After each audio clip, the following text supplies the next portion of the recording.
सभी व्यूअर्स को मेरा नमस्कार। आज का हमारा टॉपिक है इनकम इलास्टिसिटी ऑफ डिमांड। हमने पिछले लेक्चर्स में प्राइस इलास्टिसिटी ऑफ डिमांड के बारे में पढ़ा। हमने पढ़ा कि मांग की लोच कितने प्रकार की होती है।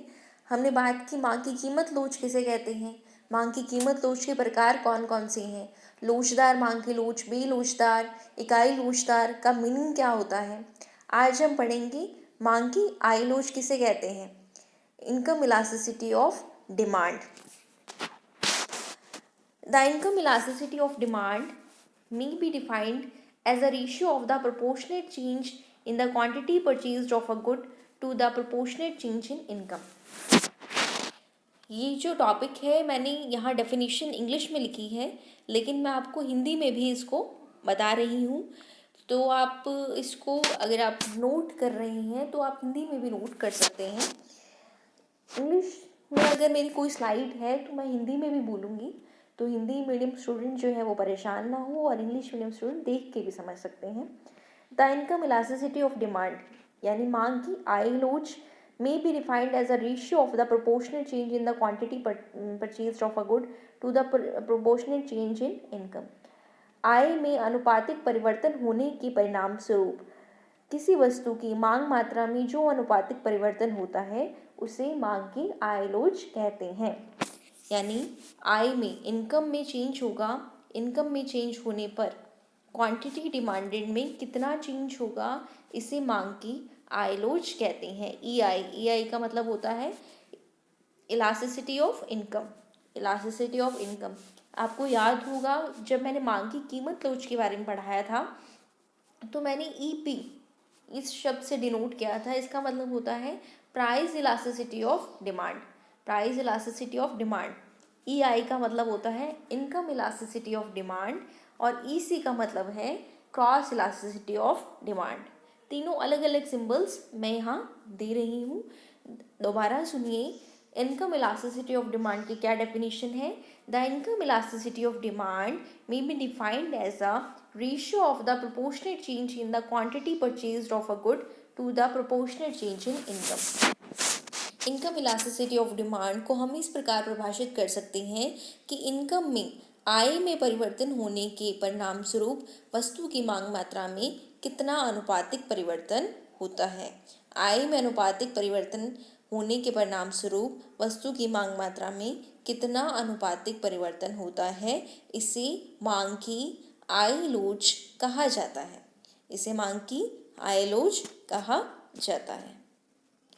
अब इसको हम मैथमेटिकल वे में समझते हैं। यहाँ पर ई आई नहीं लिखा मैंने, ई वाई लिखा। ई वाई और ई आई एक ही बात है। इनकम इलास्टिसिटी ऑफ डिमांड यहाँ वाई से डिनोट किया है इनकम को। Percentage change in the quantity demanded, percentage change in income. मैंने आपको परिभाषा में भी बताया था कि किस में आय में परिवर्तन होने के परिणाम स्वरूप क्वांटिटी डिमांडेड में कितना परिवर्तन होता है। तो इसका फॉर्मूला है percentage change in quantity demanded upon percentage change in income. Percentage change in quantity demanded को किस तरह लिख सकते हैं, change in quantity demanded upon initial quantity demanded. Percentage change in quantity demanded को कैसे लिख सकते हैं, change in quantity demanded upon initial quantity demanded. Hindi में बोलेंगी कि मांग मात्रा में परिवर्तन कितना हुआ और प्रारंभिक मांग मात्रा कितनी है। मांग मात्रा में परिवर्तन कितना हुआ और प्रारंभिक मांग मात्रा कितनी है।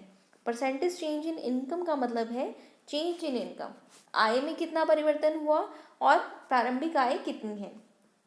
आय में कितना परिवर्तन हुआ और प्रारंभिक आय कितनी है, इंटू 100 अपॉन इंटू 100। 100 से 100 कैंसिल, 100 से 100 कैंसिल। तो change in quantity demanded Q2 minus Q1। Change in quantity demanded क्या होगा, Q2 माइनस Q1। और change in income Y2 minus Y1। Change in income Y2 minus Y1। Change in quantity demanded Q2 minus Q1 यानी मांग मात्रा में कितना परिवर्तन हुआ। पहले मांग मात्रा Q1 थी, अब Q2 हुई, तो Q2 minus Q1 upon Q1 मतलब पहले प्रारंभिक मांग मात्रा कितनी है, Q2 minus Q1 upon Q1। Y2 minus Y1 आय में कितना परिवर्तन हुआ अपॉन Y1, प्रारंभिक आय कितनी है। तो इसे हम इस प्रकार लिखेंगे Q2 माइनस Q1 को डेल्टा Q कहेंगे। Q2 माइनस Q1 को डेल्टा Q कहेंगे और Y2 माइनस Y1 को डेल्टा Y कहेंगे। Q2 minus Q1 delta Q यहाँ लिख दिया और Y2 minus Y1 delta Y into Y1 नीचे था वो अंश में तब्दील हो जाएगा और Q1 हर में था, ये हर में ही रहेगा। तो अल्टीमेटली इसका फॉर्मूला क्या हुआ, delta Q upon delta Y into Y1 initial कीमत, इनिशियल इनकम अपॉन Q1। ये किसका फॉर्मूला है, इनकम इलास्टिसिटी ऑफ डिमांड का फॉर्मूला है। इनकम इलास्टिसिटी ऑफ डिमांड का फॉर्मूला है।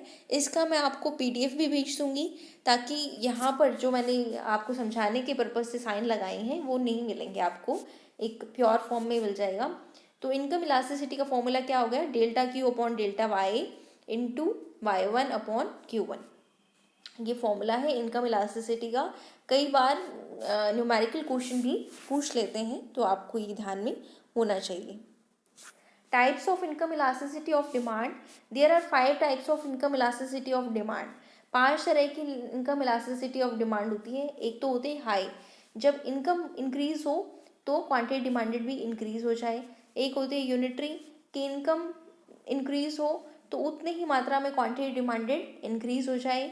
एक होती है लो, a jump in income is less than proportionate than the income increase हो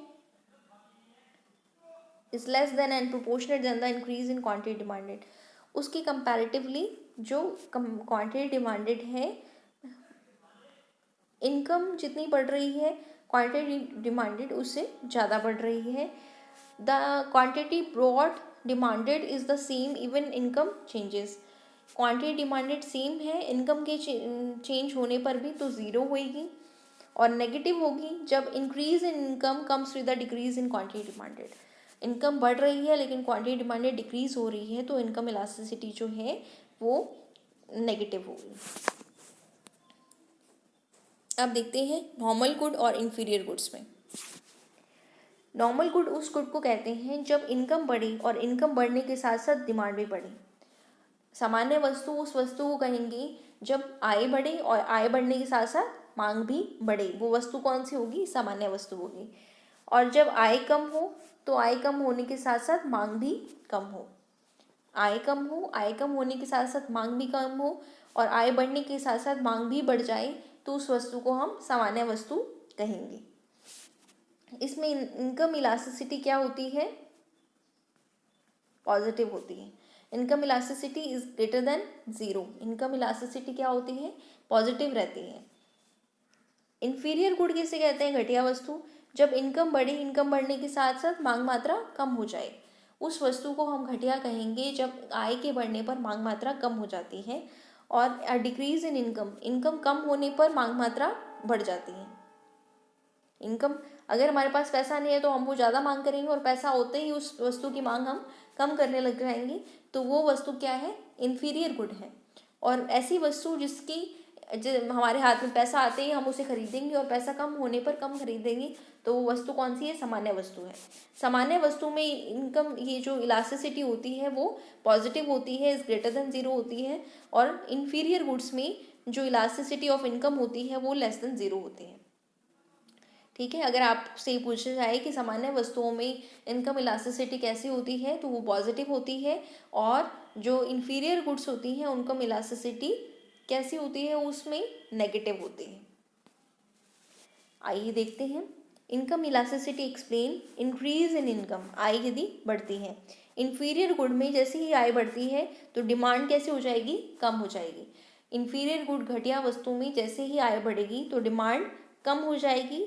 जैसे Tesco value bread, higher income buy less. जैसे इनकम बढ़ी तो हम उसे कम खरीदना पसंद करेंगे।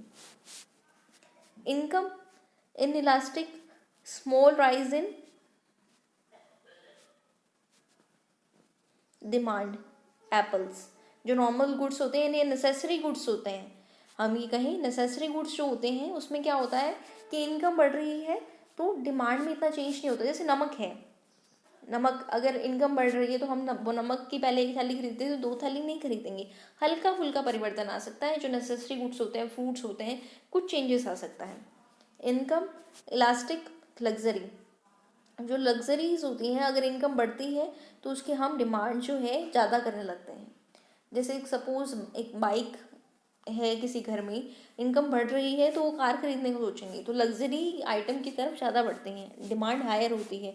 जो नेसेसिटी गुड्स हैं, नमक हुआ या आवश्यक मेडिसिन हुई, उसमें तो डिमांड में कम चेंज आता है। और जो घटिया वस्तुएं हैं, जो हम कम इनकम के कारण उसे खरीदते हैं, तो अगर इनकम बढ़ती है तो उसे हम खरीदना ही कम कर देते हैं। अब यहाँ एक डायग्राम है जिसमें आपको और अच्छे से समझ में आएगा। मैंने आपको एक बात कही थी कि जो इनकम इलास्टिसिटी ऑफ डिमांड है वो नॉर्मल गुड्स में तो क्या होती है, पॉजिटिव होती है। कौन सी वस्तु में, ये सामान्य वस्तु में। और जो घटिया वस्तुएं हैं उसमें लेस देन ज़ीरो होती है, यानी नेगेटिव होती है। जो नॉर्मल गुड्स हैं, सामान्य वस्तुएं हैं, उसको हम दो भागों में बांटेंगे। सामान्य वस्तु को दोबारा से सुनिए, ये पॉइंट बहुत इंपॉर्टेंट है। सामान्य वस्तुओं को हम दो भागों में बांटते हैं। नंबर एक आवश्यक वस्तुएं और नंबर दो विलासितापूर्ण वस्तुएं।